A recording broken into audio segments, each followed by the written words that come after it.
गरीबों की हेलेन कहलाने वाली इस अदाकारा ने की थी उन्हीं की तरह 4 बच्चों के पिता से शादी। उनके डांस का बॉलीवुड में कोई मुकाबला नहीं था। उन्हें वेस्टर्न ही नहीं, इंडियन क्लासिकल में भी महारत हासिल थी।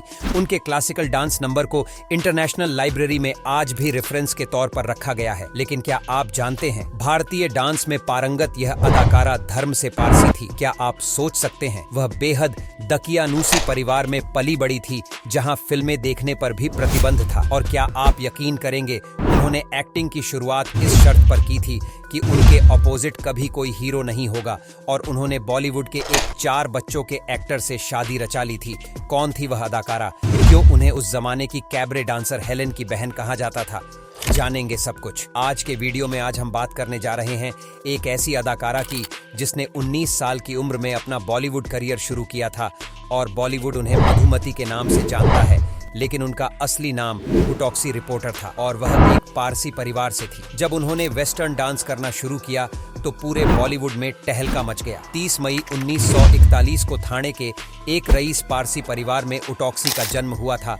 उनके पिता एक जज थे और उनका अच्छा खासा रुतबा था। हुटॉक्सी की पढ़ाई ठाणे से ही हुई। पढ़ाई के दौरान ही उन्होंने लखनऊ घराने के गुरु से कथक सीखना शुरू कर दिया था। उनके पिता बेहद रूढ़िवादी विचारों वाले थे, इसलिए उनके घर में फिल्में देखना भी अलाउ नहीं था। ऐसे में वह अपनी बेटी के डांस सीखने के खिलाफ थे, लेकिन गुरुजी के मनाने पर बिना मन से उन्होंने इस चीज की इजाजत दे दी थी। इस दौरान उन्होंने मणिपुरी और कथकली डांस सीखा। साथ ही गुरु आर शेट्टी और चंद्रशेखर पिल्ले से भरतनाट्यम की भी शिक्षा ली। वह पढ़ाई के साथ डांस तो सीखती रही, लेकिन 10वीं कक्षा के बाद उन्होंने आगे की पढ़ाई नहीं की और सरकारी विद्यालय में डांस टीचर के रूप में बच्चों को डांस सीखने लगी। उस समय उनकी उम्र सिर्फ 15 साल थी। कुछ ही समय बाद उन्होंने ठाणे में ही अपनी डांस एकेडमी खोली और बाद में एक डांस ग्रुप भी बनाया जिसमें केवल फीमेल ही डांसर थी। उनके नृत्य कौशल और सुंदरता की चर्चा चारों ओर होने लगी और फिल्मों के लिए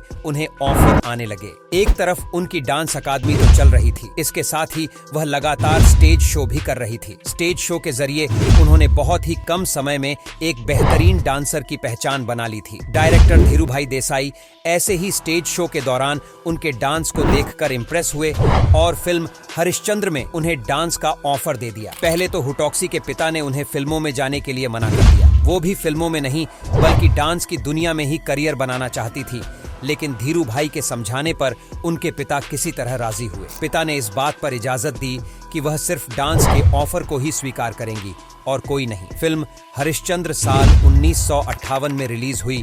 इस फिल्म के गीत आजा राजा आजा के ऊपर हुटॉक्सी ने डांस किया था, जो कि एक पौराणिक कथा पर आधारित फिल्म थी। बाद में वह करीब 50 फिल्मों में बतौर डांसर नजर आई। फिल्म मेरे हुजूर का गीत, झनक झनक पायल बाजे, नाइट इन लंदन का गाना और ले दे सैया ओढ़नी पंजाबी उनके हिट गाने रहे। साल 1969 में आई फिल्म तलाश, जिसमें उन्होंने डांसर रूपाली का रोल किया था।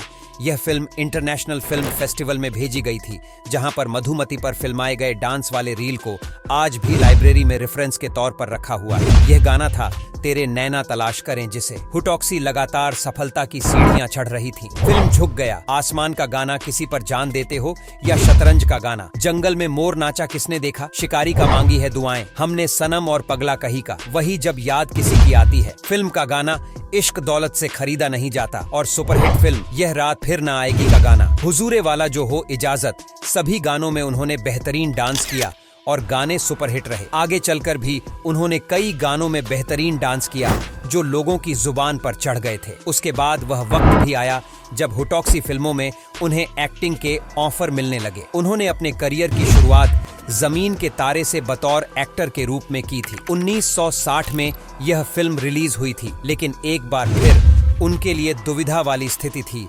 उनके पिता बिल्कुल नहीं चाहते थे क्योंकि बेटी पर्दे पर प्रेम प्रदर्शन करती नजर आए। जमीन के तारे में उन्होंने एक्टिंग की इजाजत सिर्फ इसीलिए दी कि उनकी बेटी के ऑपोजिट कोई हीरो नहीं होगा। इस फिल्म में उन्होंने डेजी रानी की मां का रोल किया था। इस फिल्म से उन्हें नया नाम मिला और वह था मधुमती। जब इस फिल्म की कास्टिंग के दौरान नाम देने की बारी आई तो सभी ने कहा इनका नाम बोलने में मुश्किल होती है, इसलिए इनका नाम बदल देना चाहिए। कोई ऐसा नाम होना चाहिए जो सबके लिए बोलना आसान हो। उनके पिता ने भी उन्हें यही सलाह दी और फिर उनका नाम ह्यूटॉक्सी रिपोर्टर से बदलकर मधुमती कर दिया गया।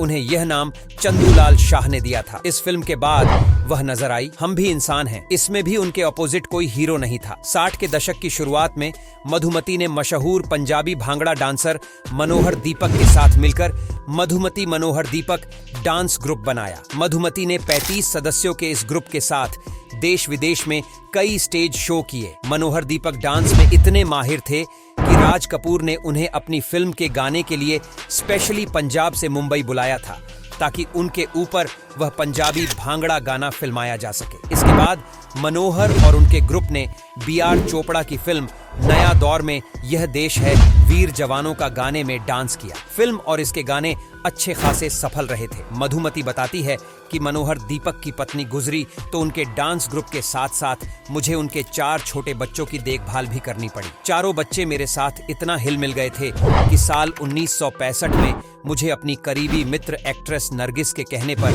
मनोहर से शादी कर लेनी पड़ी। मधुमती जहां फिल्मों के लिए काम करती थी वहीं उनके अंदर देशभक्ति की भावना भी भरी हुई थी। 1965 में भारत चीन के युद्ध के दौरान बॉर्डर पर जाकर भारतीय जवानों का साहस बढ़ाने वाली वह पहली कलाकार बनी। उस समय उनके साथ राज कपूर, मनोहर दीपक, मुकेश और अनवर हुसैन शामिल थे। सुनील दत्त साहब ने पत्नी नरगिस के साथ मिलकर अजंता आर्ट्स बनाया जो दूर दराज के देशों में जाकर फौजियों का हौसला बढ़ाता था। इस ग्रुप में इंडस्ट्री के कई कलाकार शामिल थे। मधुमती ने भी ग्रुप से जुड़कर काम किया। 1971 में भारत पाकिस्तान के युद्ध के दौरान वह बांग्लादेश जाकर भारतीय जवानों से मिली थी जिसके लिए उन्हें भारत के राष्ट्रपति द्वारा सम्मानित भी किया गया था। उन्होंने चंद्रशेखर के साथ फिल्म चले हैं ससुराल जो 1966 में आई थी उसमें हीरोइन का रोल भी किया। फिल्म चरस में वह अमजद खान की गर्लफ्रेंड के रूप में नजर आई और अमर अकबर एंथोनी में उन्हें तवायफ का रोल करने के लिए भी मिला। मधुमती जी बताती है कि चरस में उन्हें 2 गाने मिले, एक मैं शरीफ लड़की बदनाम हो गई और दूसरा यह धुआं चरस का नहीं है। यह गाने उन पर फिल्माए गए थे जिसमें उनका साथ अरुणा ईरानी ने दिया था। वो बताती हैं इसके बाद मैंने प्रेस कॉन्फ्रेंस करके रिटायरमेंट का ऐलान कर दिया था, लेकिन तभी एक रोज मनमोहन देसाई ने मुझे फिल्म अमर अकबर एंथोनी के लिए बुलाया। मैंने उनको इनकार कर दिया लेकिन वह कहने लगे सिर्फ गेस्ट अपीयरेंस है, चाहो तो आज रात को ही शूट कर लो। आखिर मुझे उनकी बात माननी पड़ी। एक बार मधुमती को धर्मेंद्र के साथ डांस नंबर करने का मौका मिला। जब दोनों की जुगलबंदी हुई तो धर्मेंद्र उनके साथ मैच नहीं कर पा रहे थे जिसकी वजह से घबराने लगे। इसके बाद मधुमती ने उनके पास जाकर उन्हें रिलैक्स होने को कहा, तब जाकर कहीं यह गाना शूट हो पाया। एक वक्त ऐसा भी आया जब मधुमती की तुलना हेलन से होने लगी। उनका चेहरा भी हेलन से मिलता जुलता था। यही वजह थी कि दोनों की तुलना होने लगी और लोग अक्सर धोखा भी खा जाया करते थे। लेकिन दोनों ने कई फिल्मों में एक साथ काम भी किया। निजी जिंदगी भी दोनों की लगभग एक जैसी ही थी। हेलेन की तरह मधुमती ने भी 4 बच्चों के पिता से शादी की थी। पिछले करीब 40 सालों से मधुमती जी माया विजन नाम के अपने अकादमी में फिल्मी दुनिया में आने वाले नए कलाकारों को डांस और एक्टिंग के गुण सिखाती है। उनके डांस एकेडमी से गोविंदा अक्षय कुमार तब्बू और अमृता सिंह फराह किमी काटकर, सोनम आदित्य पंचौली चंकी पांडे जैसे दिग्गज कलाकारों ने डांस और एक्टिंग सीखी है। उन्होंने अपने पति के बच्चों को ही अपना बच्चा समझकर पाल, लेकिन 2006 में उनके छोटे बेटे का हृदय की बीमारी की वजह से निधन हो गया और इसी साल उनके पति का भी निधन हो गया। पति के जाने के बाद मधुमती ने खुद को पूरी तरह से अपने अकादमी को समर्पित कर दिया। वह कहती हैं कि उन्हें जिंदा रहने के लिए सांस लेने से ज्यादा डांस जरूरी है और वह पूरी तरह से डांस को ही समर्पित है।